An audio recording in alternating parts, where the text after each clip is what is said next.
নালার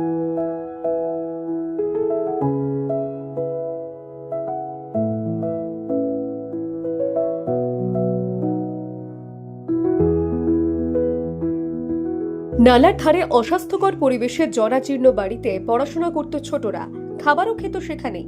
বিষয়টি নিয়ে বহুবার আবেদন নিবেদন করেছেন অঙ্গনওয়াড়ি স্কুলের দিদিমণিরা।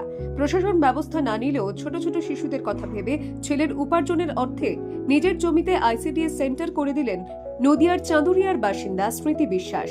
সেই নতুন আইসিডিএস সেন্টার আনুষ্ঠানিকভাবে উদ্বোধন সম্পন্ন হলো উৎসব মুখর পরিবেশে।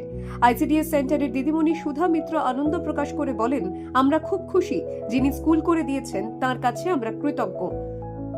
আমি বলবো যারা এই সেন্টারটি করে দিয়েছে তাদের অনেক তাদের কাছে আমি কৃতজ্ঞ। আমার শিশুরা, মায়েরা যে সুষ্ঠু পরিষেবা পাবে সেটা ভেবে ভাবতেও আমার খুব ভালো লাগছে।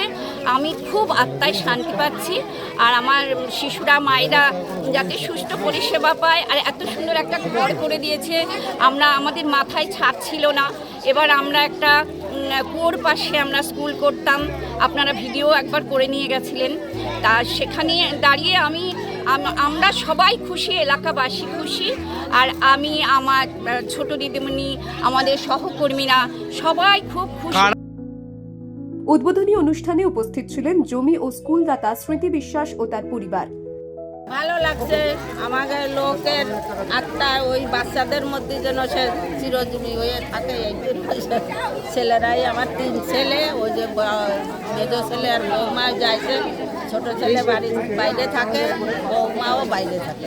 এখন আপনাকে কি বলে বুঝাবো আর কি বলে করবো। আমার ছেলেকে মতন ঈশ্বরের কাছে কামনা করি যে এইরকম ছেলে যেন সবার ঘরে ঘরে আসে, এইটুকুন আমি বলতে পারি। আইসিডিএস এর সুপারভাইজার সংগ্রাম গুহঠাকুরতা জানান, বাচ্চারা সুস্থ পরিবেশে স্কুলে যেতে পারবে, এর চেয়ে বড় কথা আর কি হতে পারে। নদিয়া থেকে কাজল বসাকের রিপোর্ট, দ্য ওয়ার্ল্ড নিউজ।